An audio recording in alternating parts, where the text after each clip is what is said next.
Hello, friends. This podcast is brought to you by my new album, Impending Bloom, available now on most digital platforms. This podcast is also brought to you by the new book by my wife, Cassie Walker, called Everything is Moving, available now on Amazon.com. Now, please welcome Cassie Walker.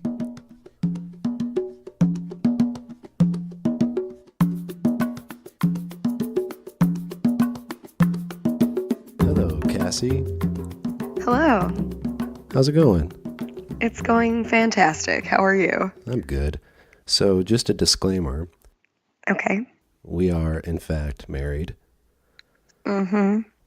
But I did know that. Oh, is this disclaimer not for me? Sorry, I'll start taking it more seriously. So, just a disclaimer. We are, in fact, married. But for the sake of this interview, I am just a person asking questions. So, pretend I don't know the answers already. Okay, sounds good. We met in high school, although we went to different high schools. Yes, that is true. You were in a special program that dedicated most of your time to dancing. So, first off, how did you get into dancing? Okay. So I was a cheerleader for the Pee Wee football team. That's what me and my friends all did. They all started signing up for dance classes at the same studio. And so, of course, I wanted to be involved. And the minute I started doing it, it was my favorite thing to do. So from then on out, I started going to ballet class almost every single day. I spent my summers in the studios. That all happened when I was about 11 or 12 years old. How did you get into a high school where you spent most of your time dancing?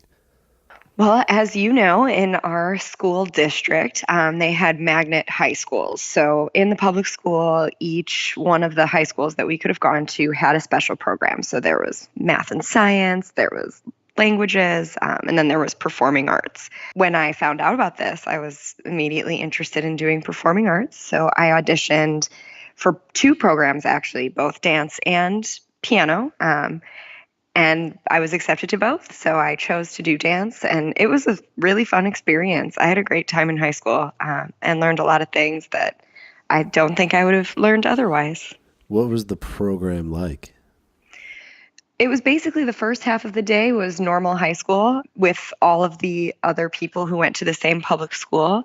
And then my last three periods were all electives that were kind of focused into my major, if you will, which was dance.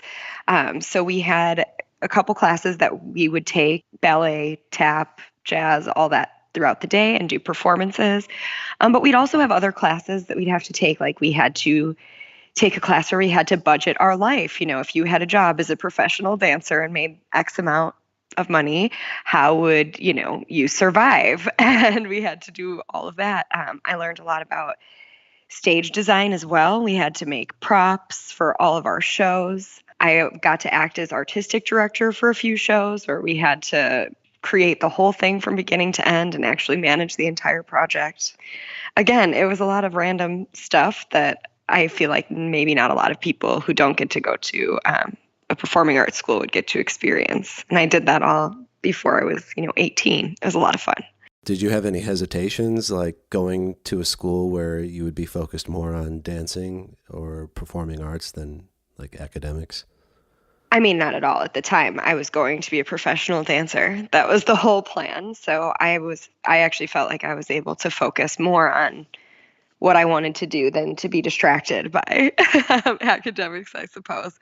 But I still got an education, thankfully. It wasn't the only thing I did. A lot of people in my dance studios were, in order to focus on their passions, they were homeschooled or something like that, which is also a great option. But I was glad that I got to do kind of the mix between the two. so I could still get kind of a typical high school education and yet also start to focus on what I was convinced was going to be my career. Yeah, did you always have a set focus on what kind of dance you wanted to end up doing? Yeah, I mean, I loved ballet. I don't know why. I know that a lot of people would think it was boring, but that's what I always liked to do. It wasn't really until after high school when I started competing that I realized that I probably wasn't cut out to be a professional ballerina.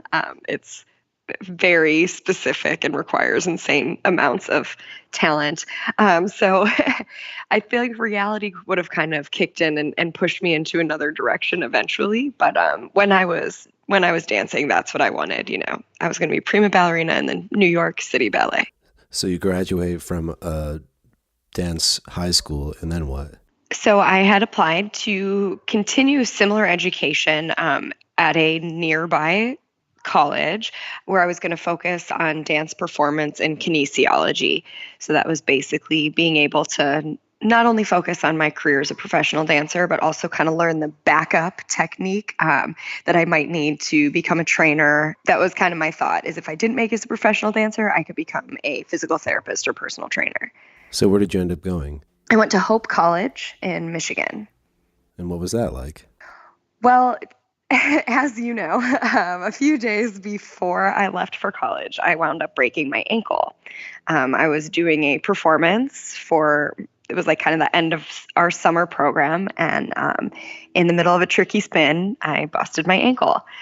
So I had to move up to Michigan on crutches, and my adorable boyfriend was very helpful with that.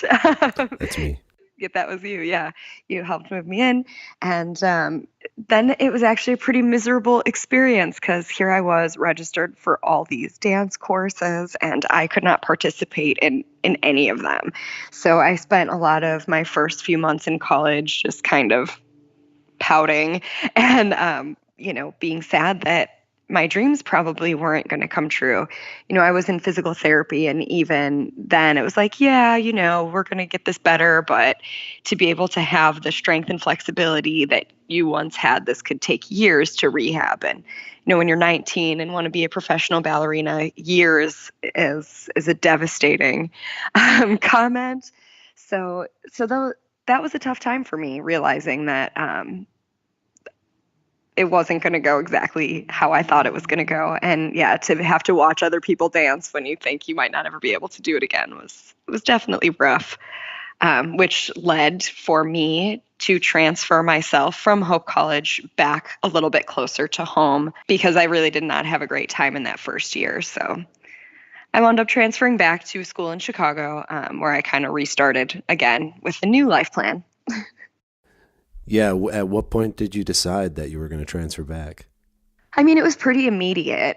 Not only I was at Hope because of their specific dance program, and I was going to lose my scholarship pretty much because I couldn't participate in my dance classes. So without being able to participate in that program, I really felt like there wasn't a lot there for me. Again, to our listeners, Jon and I had been together for almost 2 years at this point.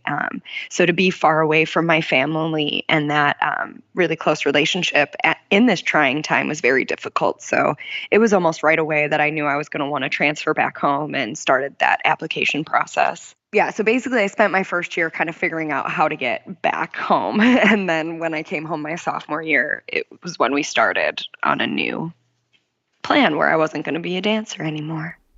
Yeah, so what was the new plan? How did you find it? At Hope, one of the few courses that I was registered for that wasn't a dancing course was an intro to psychology. And I really enjoyed it. I thought it was fascinating. And the second semester I was there, I took a lot more psychology courses because I couldn't take as many dance courses. And so I really thought, that's what I'll focus in on is studying psychology. I think it's really interesting and I'll be a doctor. So that was my plan B. I guess I like discipline, ballerina or a doctor, either or. I worked really hard and finished my degree in the 4 years. But towards the end, as I started getting ready to apply for medical schools, I realized that I wasn't going to be able to do it all because basically this timing when I was going to be applying for schools was the same exact time that you joined Panic at the Disco. So right at the same time when I was kind of doubling down on, needing to spend more time and concentrate more and pick a place where I was going to be for the next couple of years to study, you were literally touring the world and having all these really exciting opportunities. And it was really difficult for me to choose between those things, which for listeners might seem counterintuitive, like, that's his life and this is yours. What's the difference? But trying to fit it all in was difficult.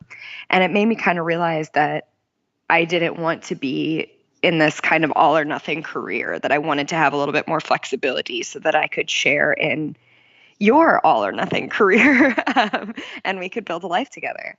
And, again, at this time we had been together for almost how long? I don't know, I guess 4 years, because junior in high school, the junior in college. So we were at a point where we were trying to make our lives together. So at that point, instead of pursuing medical school and psychiatry had always kind of been my plan, I decided to apply for an accelerated nursing program, which basically would allow me to take all the pre-med courses and, have those transferred over so that I could get my nursing degree in just a year. But about halfway into that is when I kind of lost faith in the medical system a little bit. Yeah, what happened there? So as I was actually in the hospital, which I never was, when I was in the university, this idea of kind of being a doctor was like, yeah, I want to help people. I want to be involved in health. I think this is something that I've had some experience with and would like to pursue.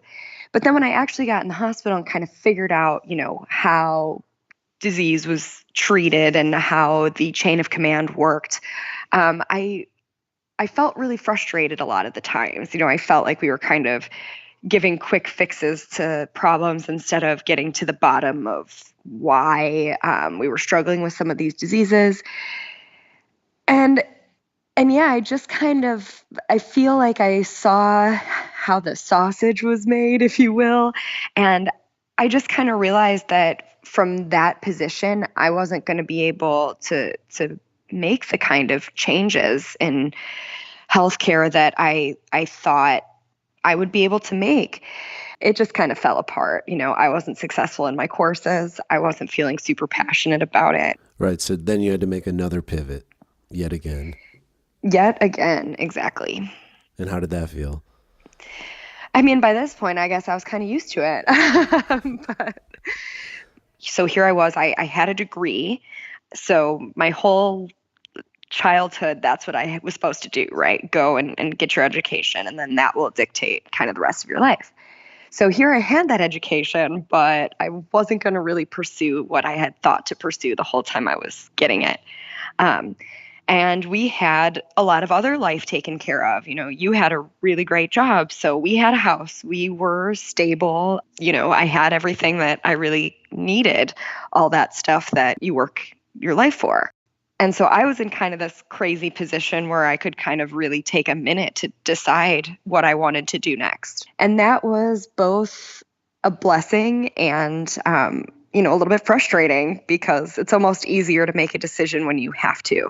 Where when you're sitting there thinking, I can do literally whatever I want, it can be a little debilitating and daunting sometimes. Yeah, so how did you choose what to do next?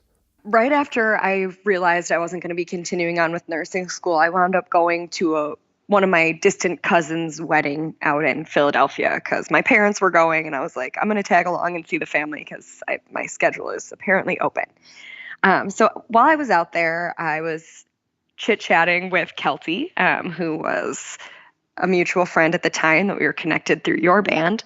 And she was like, well, I have the next week off. Do you want to go meet the boys in Germany to see them on their tour? And I was like, yeah, that sounds incredible.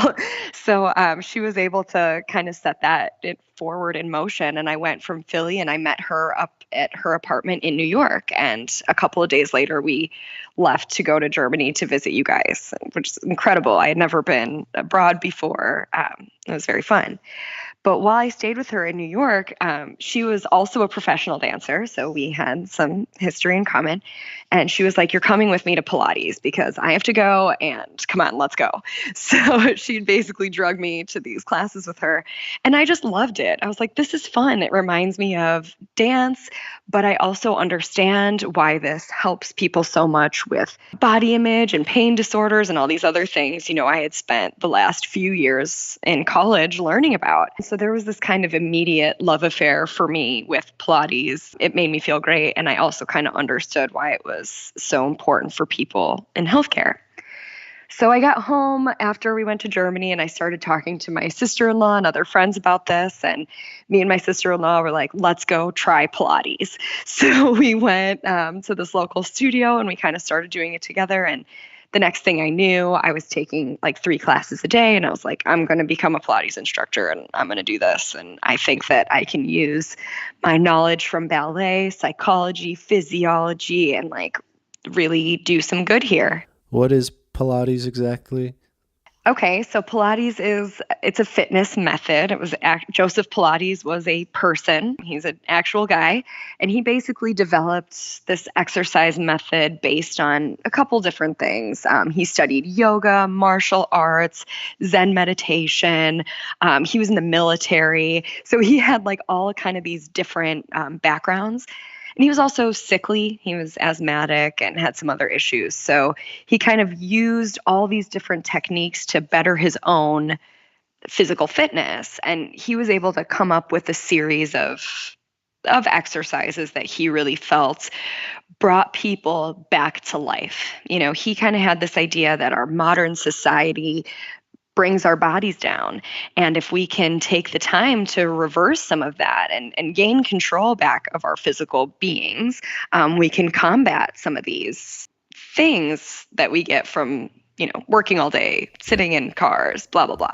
So you were teaching Pilates for a few years, and then it was around that time that I got pretty burnt out from touring and the music industry in general. Then me and you took a trip to Costa Rica. So yeah, when you had gotten burnt out on the music business, we had kind of decided none of this is really worth it. If we're unhappy, what's the point? So we spent a good year selling most of our stuff. And then, we got on a plane and went to Costa Rica. You were teaching classes at the time and you kind of walked away from all that. I did, yeah. Well, we also kind of knew when we were going to Costa Rica that it was going to be kind of a beginning and end. We had a date that we were coming back. So I kind of told my clients that I was taking a sabbatical and that I would eventually return. So it wasn't definitely leaving it all behind, but yeah, we left for 6 months. Yeah, when you say sabbatical, what exactly did you have in mind before we actually got to Costa Rica, what it was going to be like? Well, I think for both of us, we wanted a second to reset, our lives, like I think many others, are very much affected by inertia. You go through your life and you're just working and you don't exactly know what's going to happen, but, you keep moving forward on this path. And when you had decided to leave the band, it was a eye-opening experience for us. We couldn't just keep going on our path. We were going to have to do some things differently. And yet we weren't exactly sure what we wanted that to look like. And I think for both of us, there was this feeling of, well, let's just completely simplify, and see what it is that's really important to us and see what we really want. And so I think that was what sparked us to want to go and take a step away from it all, was not to be a place where we were really comfortable, where we had certain things that we just did out of habit. We wanted to remove ourselves from all of our comforts to maybe find out who we really were. Pretty much the first day we got there, I think even on the plane ride, you started journaling. Is that something you always did? Yeah, I think to some extent, I've always expressed myself through writing. I don't know. I think when I went to Costa Rica, I knew that I was going to want to journal because I didn't want to forget any of it. It was this very specific experience we were going to have, and I wanted something to remember it by. And that was the easiest way for me, was to journal. And then you started writing like 4 or 5 hours a day. Yeah, basically. Well, it was really exciting. And I think there was another piece to it too, where I think we had told people that we were going to blog because we had lots of family, clients. Jon, you had fans, all these different people who kind of cared what we were doing next. And so I think that there was this kind of idea that I was going to write a blog. And that's probably why I went full force into writing 4 or 5 hours a day. But there was also a lot going on. We learned a lot when we were out there. So being able to journal was very cathartic for me. It makes it a lot easier for me to think about some of these big ideas. Yeah, what were the kind of things you were learning? Well, I think, we had both grown up. We both grew up in the Chicago suburbs. So we had kind of this very specific and privileged worldview, I guess. And so I think that really kind of learning how much of my life was my culture, just things that I had seen every day that I thought everybody saw every day, but that wasn't true. That was how I had grown up. And so I think stepping full force into a different culture made me really reevaluate not only my own life, but our whole planet and the way we all interact with one another. And so then all this journaling ended up turning into like a 300 plus page book. Called Everything is Moving. Yeah, I believe it sponsors this podcast. That is correct. Yeah. So after I started the blog, a lot of people who were reading it kept telling me, this is wonderful. You should write more. It should be a book. And my whole life, I love to read. So the thought of being an author was very enticing to me. And yeah, when we came home and I really started sifting through all the journals, I thought, this is kind of a fun story and I think people might enjoy reading it. So it's funny that you joke about it being a 300 plus page book because it's like an eighth of what I wrote when we were out there. We cut so much out between the original notes and this final copy. So it does not feel like I had to fluff out the information to get to 300 pages. It feels like it was literally, the least I could have said in order to tell the story. But yeah, we turned it into a book. And when I say we, I really mean that, for everyone listening. Yeah, I definitely had all of these journals, but I would have never been able to turn my crazy rambling into an accessible work had it not been for Jon. You did a lot of the first edits and helped me a lot with formatting and all these fun things. So it was really a great project that we did together, and I'm really proud of it. Yeah, I had fun. That's great because I'm not always that fun to work with. I'm a bit of a perfectionist. So there was times when I was like, okay, let's pretend like we're not married because I'm going to yell about this thing. Got it. But it went well overall. Yeah, I think so. After we got home from Costa Rica and we lived in Illinois for a couple of years again, I was playing some shows. You were still teaching. We were finishing up the book. And then we had a kid. We did. Can you believe it? Still no. Yeah, I can believe it. She's 5 now, so we better believe it. Yeah, so we had a kid, and then when she was like 18 months old, we both kind of were ready for another pivot. So we sold everything again and moved to Los Angeles. After we had gone to Costa Rica, living in the Midwestern winter became more and more difficult. So I think that we really, after that, kind of always wanted to move somewhere and start our family somewhere warm. And I know that sounds very superficial, but it became important to both of us. I have cousins. Sorry, go ahead. You go ahead, sorry. We're so nice to each other. I have cousins that live out here in Los Angeles, so we had kind of started taking a yearly trip to see them every January when it was really cold in Illinois. And after a while, we were kind of like, we should try it out here. You spent some time out here when you were touring a lot and always liked it. So we thought, that's a warm place where we actually have some connections and I'll be able to teach Pilates and do all these different things. We thought it would be a nice, easy transition. So we once again sold all of our stuff and traveled out this way. Yeah, and so within the first few weeks, I think, instead of getting a job in Pilates, you got a job in cannabis. I did. So, yeah, the idea, when we moved out here, and even before when we were in Illinois, I was really working part-time and raising our daughter. So when I came out here, felt like I would continue to do that. And then I went to a medical cannabis dispensary because I had been a lifetime, basically, cannabis user, and I was super curious as to what this legal industry looked like. So I went to a dispensary and I was absolutely blown away. I couldn't believe that the difference that having access and education to the plant made.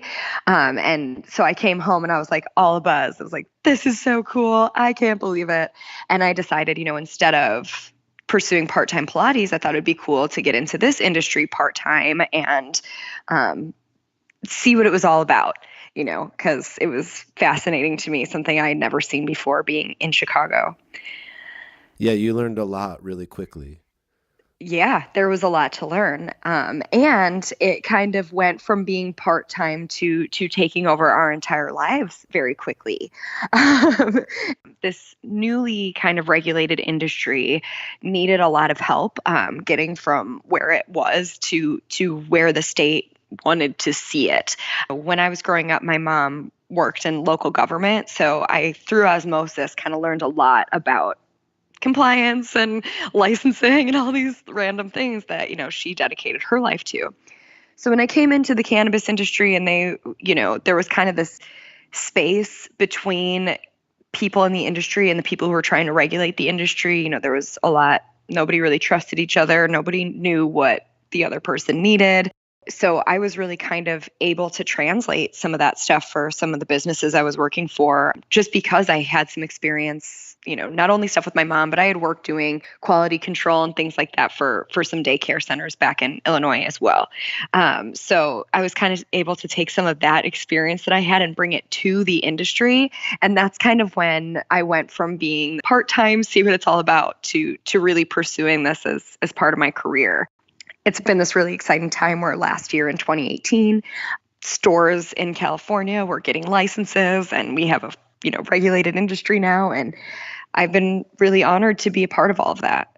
And where does Pilates or writing fit in to your life now? So writing for fun has definitely fallen to the wayside as being a working mother has taken over, the rest of my time.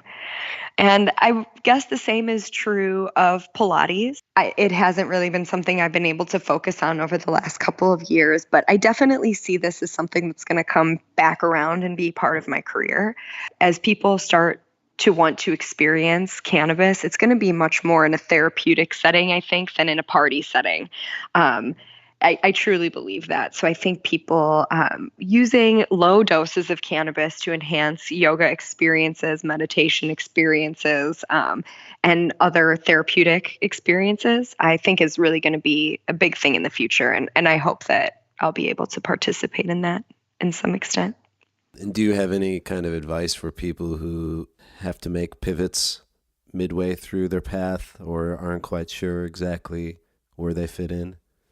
Yeah, I feel like just keep going with your gut because you don't always see the whole picture, right? So you're going on this one path and you don't always see how that's going to affect you in the future. So even if you're going in a certain way and you're like, I don't know exactly where this is leading, trust that it's leading somewhere.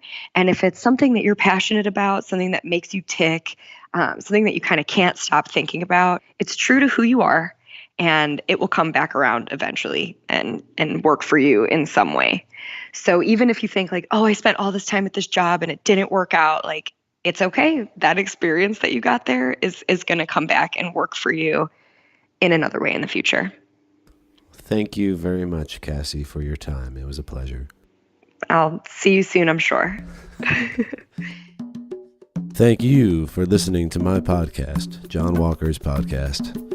Find more information on Cassie Walker in the episode notes or at jonwalkerspodcast.com. Please subscribe, rate, and review wherever you listen to podcasts and share it with your friends.